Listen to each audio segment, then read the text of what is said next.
సోదరులు డివిజన్ అధ్యక్షులు అదేవిధంగా YNR charities chairman Yalamanchili Jayaprakash గారి ఒక ఆధ్వర్యంలో పెద్దలు పార్లమెంట్ సభ్యులు విజయవాడ పార్లమెంట్ వైఎస్ఆర్ కాంగ్రెస్ పార్టీ అభ్యర్థి పెద్దలు కేసీఎన్ శ్రీనివాస్ నాని గారితో కలిసి ఈరోజు ఎన్నికల ప్రచార కార్యక్రమంలో పాల్గొనడం జరిగింది. చాలా సంతోషంగా, ఎందుకంటే ఈరోజు గాయత్రి నగర్ ప్రాంతంలో ఏ ప్రాంతంలో అయితే తెలుగుదేశం పార్టీకి ఓట్లు పడతాయని చెప్పని భావించే తెలుగుదేశం పార్టీ ఉందో ఈరోజు అందుకు భిన్నంగా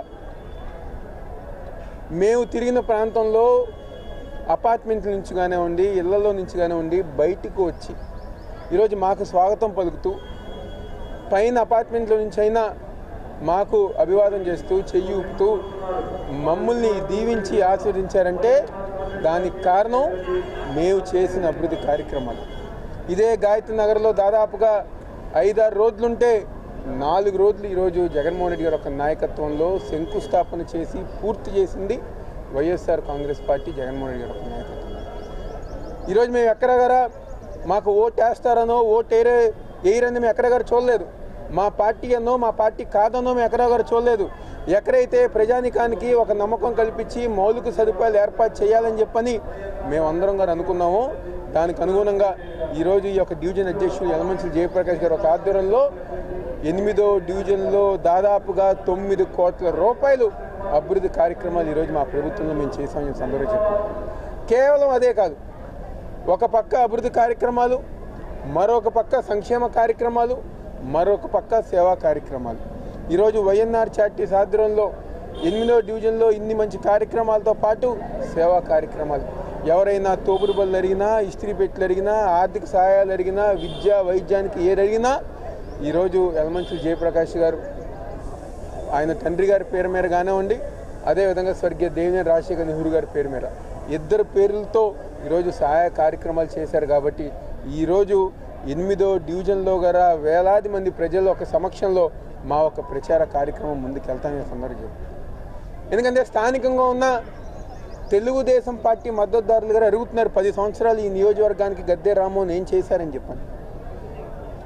ఒక్క కార్యక్రమం గారు చేయకుండా, ఒక రోడ్డు గారు వేయకుండా, 10 మందికి సంక్షేమ కార్యక్రమాలు గారు అందించకుండా, లేకపోతే 10 మందికి సహాయ కార్యక్రమాలు గారు చేయకుండా 10 సంవత్సరాలు కేవలం మాటలతో రాజకీయాలతో ఒక షో మాస్టర్గా ఉన్నారు కానివ్వండి.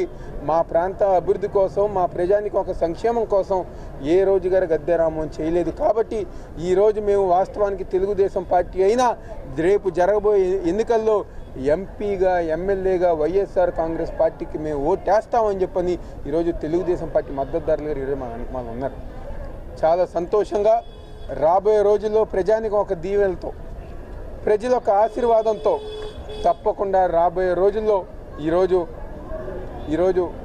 8వ డివిజన్లో కానివ్వండి, తూర్పు నియోజకవర్గంలో కూడా అన్ని విధాలుగా ముందుకెళ్తూ ఈరోజు మా ఒక ఎజెండా ఒకటే, మేము చేసిన అభివృద్ధి, మేము చేసిన సంక్షేమ కార్యక్రమం. ఈ యొక్క 2 ఎజెండాగా మేము తీసుకుని ప్రజల దగ్గరికి వెళ్తున్నాం. ప్రజానికి అదేవిధంగా దీవిస్తున్నారు, ఆశీర్వదిస్తున్నారు. అదేవిధంగా ఈరోజు ఈ యొక్క నియోజకవర్గంలో ఉన్న జనసేన పార్టీ నాయకులు గారు ఒక్కొక్కరు గారు ఈరోజు మా కుటుంబ సభ్యుల్లో ఒకరుగా అయిపోయారు. నిన్న దాదాపుగా 100 మంది జాయిన్ అయ్యారు, మొన్న 100 మంది జాయిన్ అయ్యారు. అలా ఈరోజు ఈ యొక్క జనసేన పార్టీకి సంబంధించిన వాళ్ళు తూర్పు నియోజకవర్గంలో దాదాపుగా 1000 మంది నాయకులు, కార్యకర్తలు, వాళ్ళ కుటుంబాలు ఈరోజు వైఎస్ఆర్ కాంగ్రెస్ పార్టీలో జాయిన్ అయింది. దేనికి కారణం ఒకటే, చంద్రబాబు నాయుడు చేసే మోసాలు కానివ్వండి. ఎవరైతే నమ్ముకున్నారో, ఎవరైతే జత కలిశారో ఈరోజు వాళ్ళని నమ్మించి మోసం చేశారు. కాబట్టే ఈరోజు జనసేన పార్టీ నాయకులు అవనివ్వండి, బీజేపీ వాళ్ళు కానివ్వండి, ప్రతి ఒక్కరు గారు ఈరోజు వైఎస్ఆర్ కాంగ్రెస్ పార్టీలో జాయిన్ అవుతున్నారు. అదేవిధంగా 674 కోట్లతో మేము చేసిన అభివృద్ధి, 950 కోట్లతో జగన్మోహన్ రెడ్డి గారు చేసిన సంక్షేమ కార్యక్రమాలే పెద్దలు ఎంపీ అభ్యర్థిగా పెద్దలు కేసీఎన్ శ్రీనివాస్ నాని గారిని, అదేవిధంగా ఎమ్మెల్యేగా మమ్మల్ని ప్రజానికి ఒక దీవిస్తారని చెప్పని, ఆశీర్వదిస్తారని చెప్పని, ఒక్క అవకాశం ఇవ్వమని చెప్పని ప్రతి ఒక్కరిని మనస్ఫూర్తిగా కోరుకుంటూ సెలవు తీసుకుంటాం. వర్గంలో ఒక ఎమ్మెల్యే కాకపోయినప్పటికీ దాదాపు 650 కోట్లతో అభివృద్ధి చేసినటువంటి వ్యక్తి దేవినేని అవినాష్ గారు. ఇంతకుముందు ఈ కాలనీలో చూసాం 8వ డివిజన్లో అన్నీ కూడా ఈ రోడ్లన్నీ పాడైపోయి రోడ్లు లేక ఉండేటువంటి పరిస్థితిలో మరి తనకు ఓటేస్తారా ఓటు వేయరా అని కూడా ఆలోచించకుండా ఈరోజు ఈ తూర్పు నియోజకవర్గ అభివృద్ధి తన లక్ష్యంగా ముఖ్యమంత్రి గారు తనకిచ్చినటువంటి అవకాశాన్ని వినియోగించుకుని దాదాపు 650 కోట్లతో ఈ కాలనీలో రోడ్లన్నీ కానీ డ్రైన్లన్నీ కానీ ప్రతి చోట ఎక్కడైతే కొండ ప్రాంతం ఉందో ఎక్కడైతే కృష్ణ ప్రాంతం ఉందో రాణిగారి తోట ప్రాంతం ఉందో అంటే కాలనీ ప్రాంతాలు ఉన్నాయో 3 ప్రాంతాలని కూడా సమంగా ఇవాళ అభివృద్ధి చేసి ఇవాళ ఈస్ట్ నియోజకవర్గం అంటే ఒక చక్కటి రూపురేఖలు తీసుకొచ్చినటువంటి వ్యక్తి మన అవినాష్. ఎమ్మెల్యే కాకుండానే ఇంత అభివృద్ధి చేస్తే ఎమ్మెల్యేగా మీరు ఒక అవకాశం ఇస్తే అభివృద్ధి ఎట్లా ఉంటుందో చేసి చూపించేటువంటి వ్యక్తి మరి దేవినేని అవినాష్. అట్లాగే గద్దె రామ్మోహన్ గారు ఉన్నాడు, 10 ఏళ్ళు ఇక్కడ ఎమ్మెల్యేగా చేశారు, కానీ ఆయన చేసింది శూన్యం. అట్లాగే ఆయన ఇన్నేళ్ళు రాజకీయంలో ఉన్న ఆయన మార్క్ ఎక్కడ కూడా విజయవాడ మీద కానీ గన్నవరం మీద కూడా పడినటువంటి పరిస్థితి లేదు. కాబట్టి ఇవాళ ప్రజలందరూ కూడా పార్టీలకు అతీతంగా కులాలకి మతాలకు అతీతంగా అవినాష్ని కోరుకుంటున్నారు ఇక్కడ విజయవాడ తూర్పులో. అట్లాగే రేపు 24 ఎలక్షన్ అయిన తర్వాత రిజల్ట్స్ వచ్చిన తర్వాత తెలుగుదేశం పార్టీ కూడా ఆఫీసు తాళవేయటం ఖాయం. హెడ్ ఆఫీస్కి మంగళగిరిలో ఉన్నటువంటి కేంద్ర కార్యాలయానికి తాళం వేసి ఈ పార్టీని బీజేపీలో మర్జ్ చేయడం కూడా ఖాయం. ఎందుకంటే ఈ పార్టీ ఇంకా ఎన్టీ రామారావు పెట్టిన పార్టీ 82లో పెడితే ఇప్పుడు 24లో అది మూతపడిపోతూ ఉంది. ఖచ్చితంగా నాకు తెలిసినంత వరకు తెలుగుదేశం పార్టీని బీజేపీలో కలిపేయడం కూడా ఖాయం. ఇవాళ బీజేపీ చూస్తూ ఉంటే మరి ఆ రోజు ఏదైతే రాష్ట్రాన్ని నాశనం చేసింది బీజేపీ అని చెప్పి చంద్రబాబు నాయుడు అన్నారు. మళ్ళీ ఈరోజు బీజేపీతో కలిసి ఏం హామీలు పొందాడో కూడా ఆయన చెప్పకుండా ప్రధానమంత్రి గారు వచ్చాడు వెళ్ళాడు, ఎటువంటి హామీలు లేవు. ఆ రోజు చంద్రబాబు నాయుడు విడిపోయినప్పటికీ ఇప్పటికీ తేడా ఏంటో ఎవరికి తెలియదు.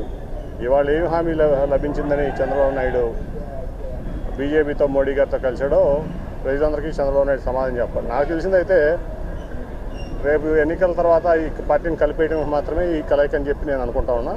కాబట్టి అందరూ కూడా ఆలోచించుకుని మరి ఇక్కడ విజయవాడ తూర్పులో దేవినేని అవినాష్ని మంచి మెజార్టీతో గెలిపిస్తే ప్రజలందరికీ అందుబాటులో ఉండే వ్యక్తి, కులాలకి మతాలకి అతీతంగా పనిచేసేటువంటి వ్యక్తి, అట్లాగే ఒక రక్షణగా కూడా ఈ ప్రాంతంలో ప్రజలకు నిలిచేటువంటి వ్యక్తి. కాబట్టి అందరూ అవినాష్కి ఓటేసి గెలిపించాలని ఇక్కడ ప్రార్థిస్తూ ప్రచారం చేస్తున్నాం. అట్లాగే రాష్ట్రంలో కూడా ఖచ్చితంగా రాబోయేది జగన్మోహన్ రెడ్డి గారి గవర్నమెంట్.